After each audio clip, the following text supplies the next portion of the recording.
Hi, everybody, and welcome to the Mental Toughness and Body Show. My name is Rob Evans, and I'm your weight loss coach, health strategist, and internationally published author, helping take your life and your business, your health, fitness, mindset, and body from where you are right now to where it is that you want to be. And I'm really excited today because I've got a super fabulous guest, Dr. Ivan Misner, who has been described as the father of modern networking. Dr. Ivan Misner is the founder and chief visionary officer of BNI, that's Business Networking International. It's the world's largest networking organization. He founded it in 1985. The organization has now over 10,400 chapters throughout every populated continent of the world. And last year alone, it generated more than 11.5 million referrals, resulting in more than $16.2 billion worth of business for its members.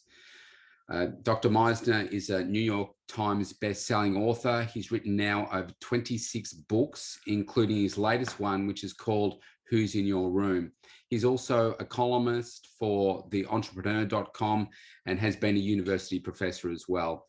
As I mentioned, he is called the father of modern networking by both Forbes and CNN. And Dr. Misner is considered to be one of the world's leading experts on business networking and has been a keynote speaker for major corporations and associations throughout the world. He's been featured in the LA Times, Wall Street Journal, and New York Times, as well as numerous TV and radio shows, including CNN, BBC, The Today Show, and NBC. And also, in his spare time, he's an amateur magician and he's also a black belt in karate.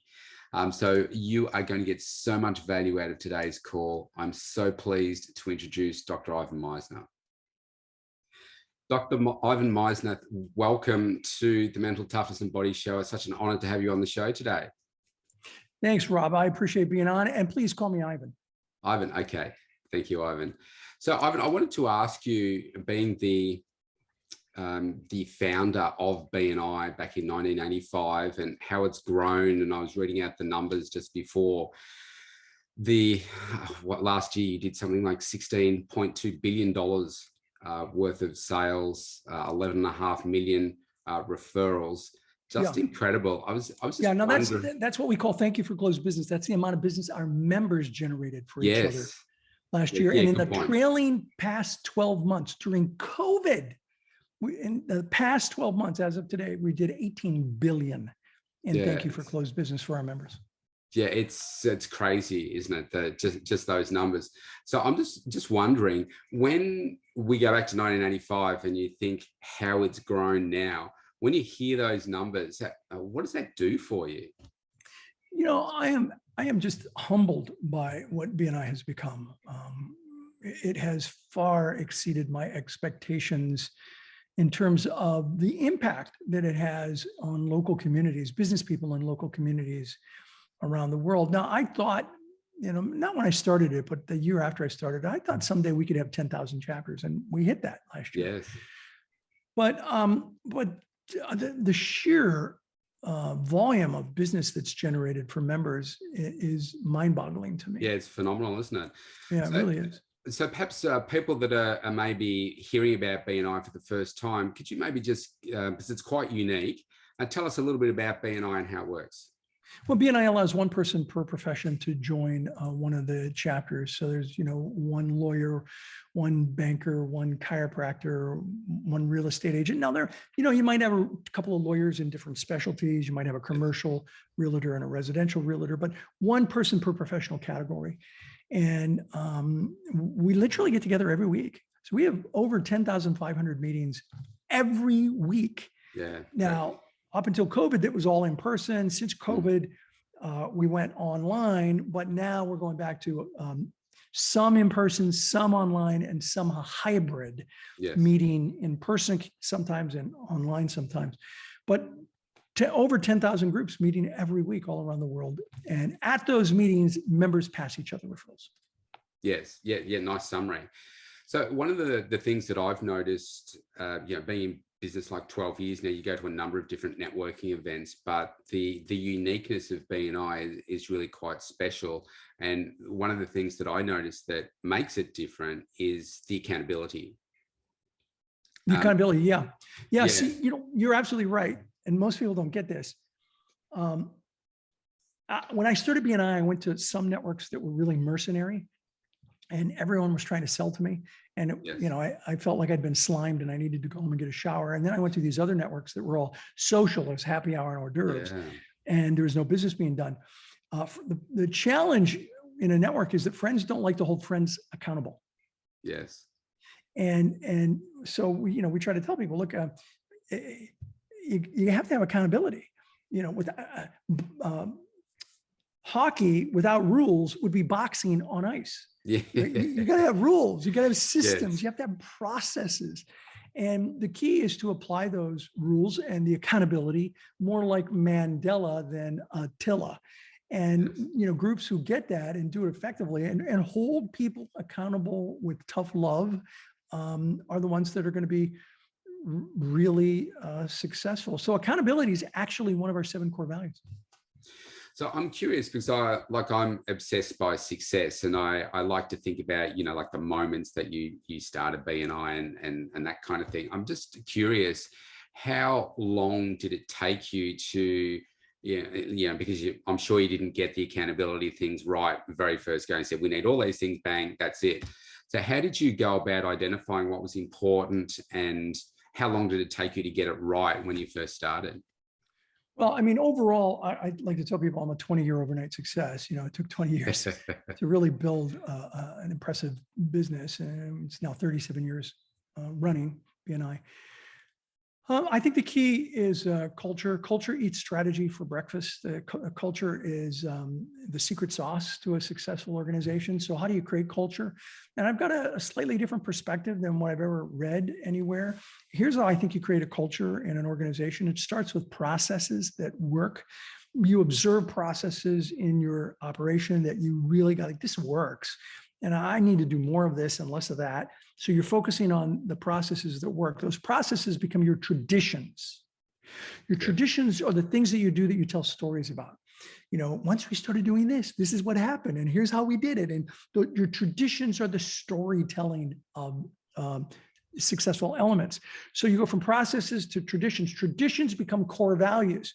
They become, kind of written in stone because they've worked, and they, now you might create some core values up front, but over time, those traditions become your core values, and the core values lived become your culture. Yes. So the core values that you are living as an organization become your culture. So it goes from processes to traditions to core values to culture. Yeah. Yeah. Beautifully said. Oh, I think, I'm picking up on the point you said before. You go to those networking groups where it is just social, and just no business being done frustrates me from a time perspective. When it's your business, I can't get back my time. So don't waste it by just having a chit chat about the football or whatever. Been there, done that. And you know what? We've had groups that have started, and they attack BNI. We're BNI without the rules. I love those groups. You know why I love them? I've never seen them last past a couple of years. Yes. Because BNI without the rules is a coffee klatch. Yeah, that's right. Yeah. And they're a social group, and they just don't last. And Yes. so you gotta have structure. I mean, you just do, but you do it, in a caring way. Yeah, you're spot on. And the other great thing there is that you can attend any BNI chapter in the world. I can go from here to over to Texas, where you're based. With Zoom, with our online platform. Yeah. Yeah, and I could attend a session there, and the format will be the same. Yes. And you can go to a BNI meeting. I remember the first meeting I went to in different languages in Swedish, and they're all speaking Swedish. And Swedish is, unless you know it, you have no idea what they're talking about. Yeah. It's like French, you might pick up a word or two. Spanish, I grew up in Southern California, so I know a little bit of Spanish, but Swedish is, Swedish. And so I'm watching this entire meeting in Swedish. I'm there live in person, and someone leans over to me and says, "You have no idea what he's talking about, do you?" I said, no, he's introducing the referral part of the meeting. He's explaining, if you have a referral, you give it. If you don't, you give a testimonial. And he goes, "Wow, you know Swedish?" I'm like, "No, I wrote the agenda. That's what happens now." And he laughed. He's like, "Oh my God, that's exactly what they're doing." I'm like, yeah, I know. That's what happens at this part of the meeting. So yeah, you're absolutely right. Yeah. I wanted to ask you, if you look at the highest performing chapters in the world, the one that are doing the most referrals, got the most members, really smoking it, what would you say are the keys that why they work and why others don't work as well? They follow the system and they have fun. Mm. I think it's those two things. I remember doing a training many years ago, leadership team training. And there was a really successful chapter, new leadership team at this training, and they were up near the front, and a really horrible chapter that was in the back. And every time I was suggesting something in the chapter in the back, the leadership team was complaining and saying why it didn't work. And it was really frustrating. And at one point, one of the people in the back said, "I got a question, but I don't want you to answer it." I said, "Okay." He said, I want these guys to answer it. They got the biggest, most successful chapter. And I said, "Okay, go ahead, ask your question." And he said, "Really, what's the secret? What is the secret to making this work? Because it's not working for us." Yeah. I love this guy. He stood up, the guy stood up and he said, "Oh yeah, secret? We do this. Yes. We follow the system. You're doing everything but, and you're making one excuse after another. Stop. Follow the system. It'll work. Stop complaining." And I'm sitting there going, "Oh my God, if I'd have said that, they'd have tackled me." Yes. But because another member said, "Hey, you're whining and complaining, follow the program. The program works." Yes. That's the secret. But you got to do it. You got to do it and have fun. You got to keep the fun in the fundamentals. And when you do that, it's going to work. Yeah. Yeah. Well said. I love that. You mentioned about COVID before. How well do you think people adapted to switching to Zoom, combination of Zoom? We've been locked down for a long time here in Melbourne, Australia. Yeah.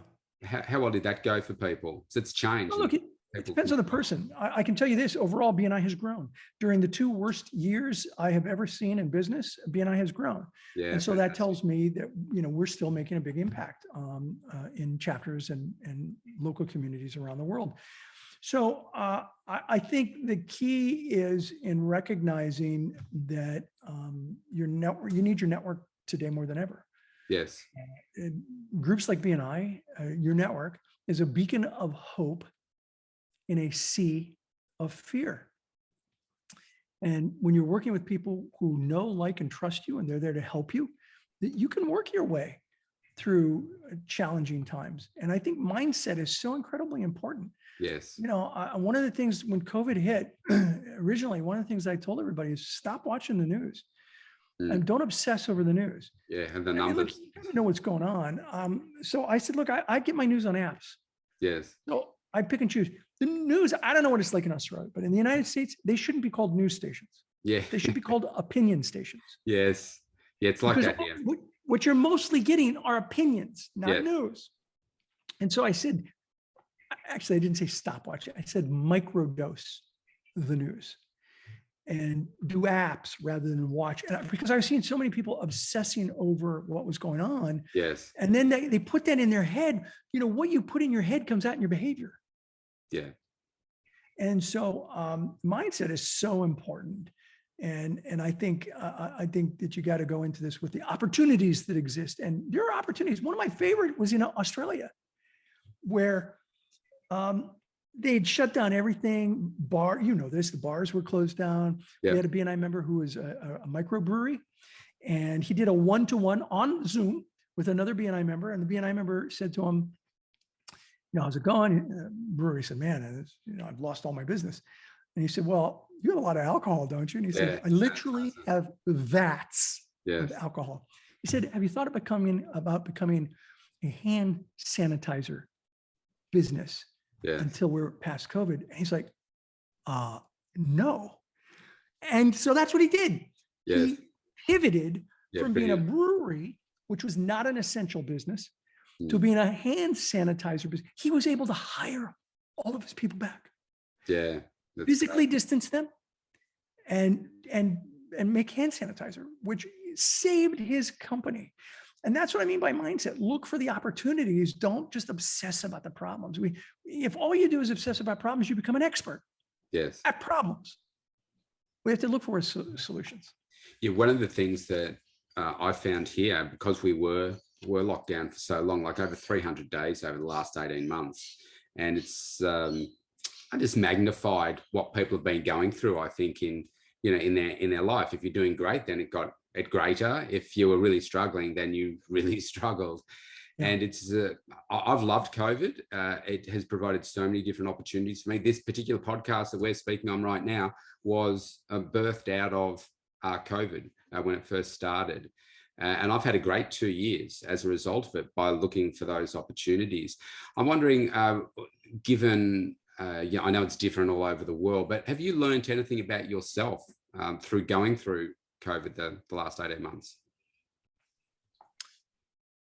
Well, yeah, that's a loaded question for me personally, because I lost my wife during COVID, not from COVID, but yeah. So that was the last 2 years have been as difficult for me as anyone, and I got to tell you, one of the positive aspects of COVID was I traveled so much throughout my career. I have 2.3 million miles on just one airline. Wow. And so it was the first time. I was married 31 years. It was the first time in my 31 years of marriage where I was home for a year. Normally I was on the road every other week. And so it was an amazing opportunity for me to really connect with my wife of 31 years on a deeper level, and particularly to be there for her as she was dealing with her health issues. So for me, the lesson was relationships are so important, and COVID actually gave me an opportunity to spend more time with my wife. Yeah. Oh, well, that's lovely. It's certainly tough. I mean, I've lost everyone close to me, so I know what it's like to go through. But those relationships are just so important, and I think that did come out for me as well during COVID as well. I wanted to ask you, what do you think are the secrets to building those lifetime strong relationships? Well, one of the things I teach is the concept of the VCP process: visibility, credibility, profitability. And if you don't get this right, nothing you do will work. That's the foundation of all the techniques that I talk about to network effectively. And VCP is this. First, you have to be visible. People have to know who you are. Yes. And what you do. Then you move over time from visibility to credibility, where people know who you are, they know what you do, and they learn that you're good at it. And that's the one that really takes a fair amount of time, is to get to credibility. Then once you're at credibility, then you have the opportunity to move from credibility to profitability, where people know who you are, they know what you do, they know you're good at it, and they're willing to refer business to you. This isn't a sales process, this is a referral process. Yes. So they're willing to refer business to you because they know, like, and trust you. Yes. You've gotten to that credibility, so you're now ready to go to profitability. What tends to happen in most networking situations is people use networking as a face-to-face cold calling opportunity. Hi, my name's Ivan. Let's do business. Here's 2 copies of my business card. Maybe you can give one to someone. Yeah. And those are people that they're at a 4th stage that comes before visibility. They're in invisibility, and they're trying to jump over visibility, over credibility, get right to profitability. And in one of my books, we call that premature solicitation, which you don't want to say fast 3 times, it'll get you in trouble. And you got to work your way through the VCP process. You've got to get to know people where they trust you and are willing to refer you. Yeah, beautifully. So I love that.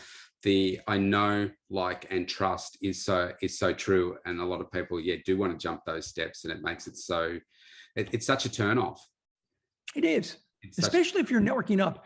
People who are successful really get frustrated when they're constantly pitched at. Well, that's a nice segue into my next question. And in terms of networking, because, okay, we're in a room with people, what would your tips be? How do you network better with people?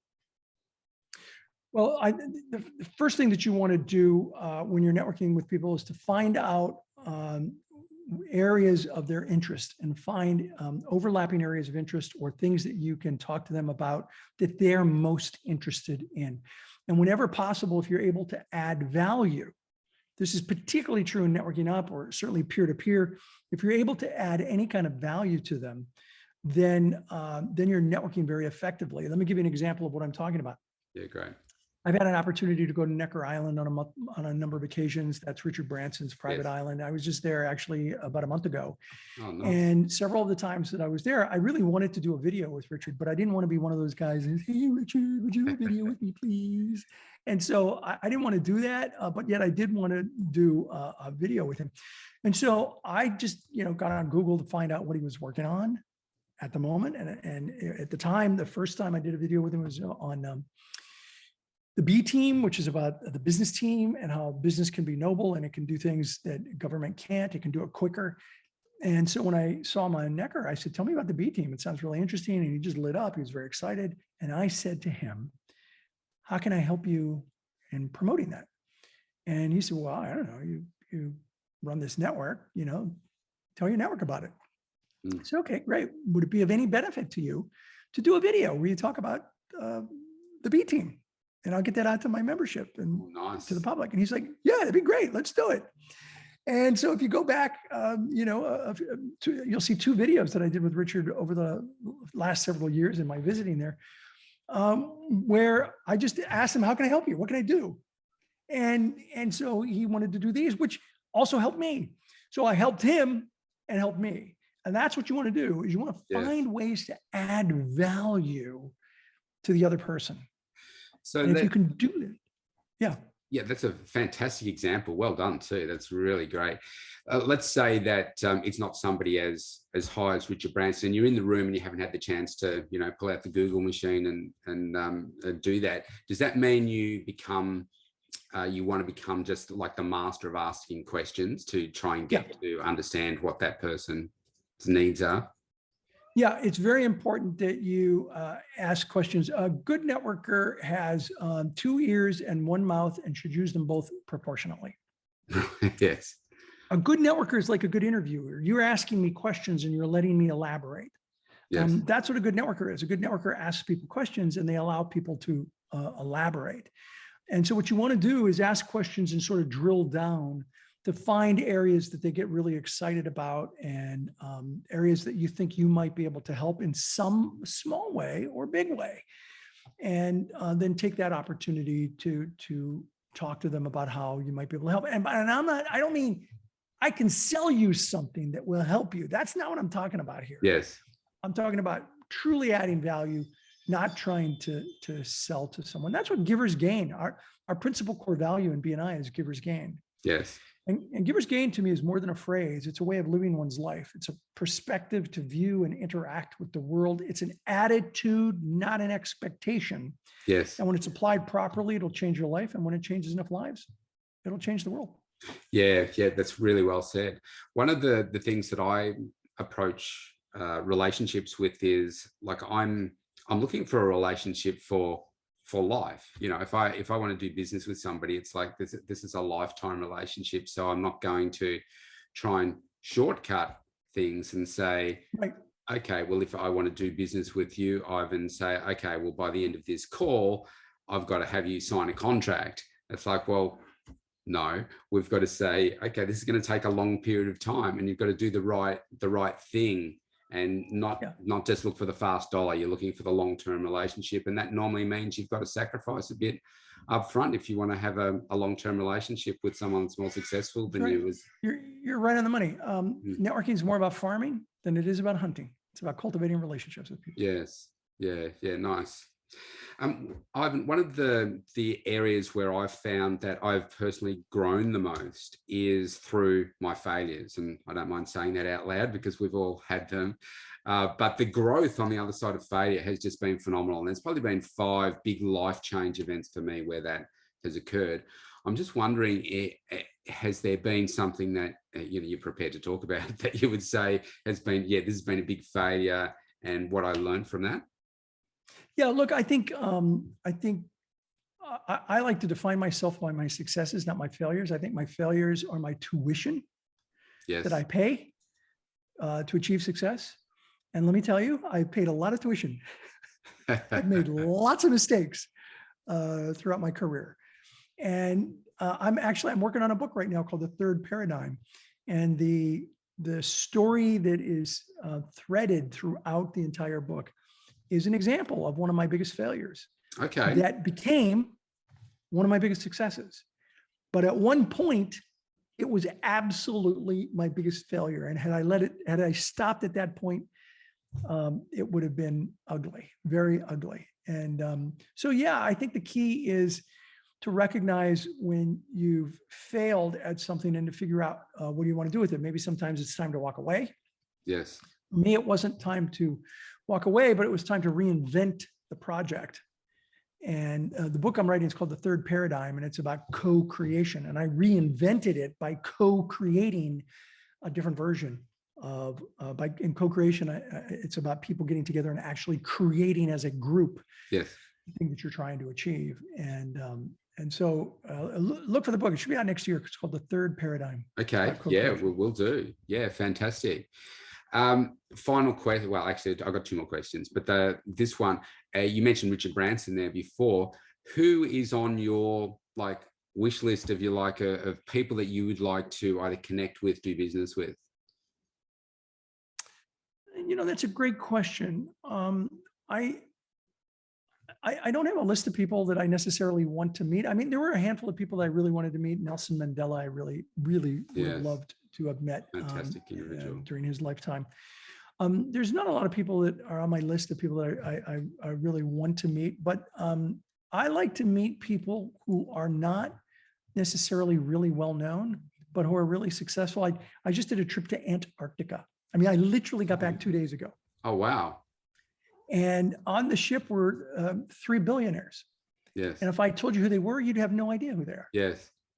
I mean, they're unknown, but they were really, really interesting people with amazing stories who started incredible companies. And two of them started with nothing. I mean, nothing. And built billion-dollar enterprises. Yeah, and so I want to meet people like that, people that may not be known by most people, but have amazing stories. Yes. Yeah, I love that too. It's just I've been obsessed with success for so long now that it's just you hang off every person's word when you know that they're successful, and you just want to know, okay, so how did you do it? And especially when they've built it from nothing. I think that's really magnificent.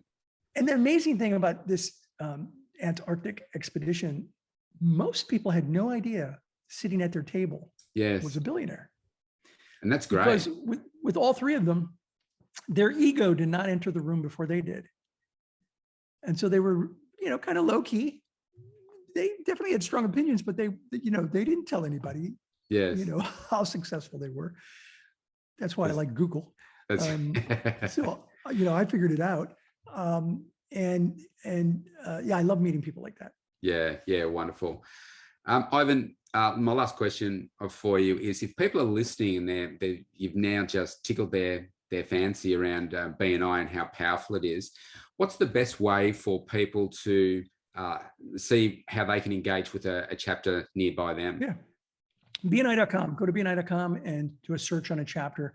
And right now, most of our chapters are still meeting online. Some are moving to hybrid. Some are even meeting in person. It kind of depends on what country and what the COVID rate is.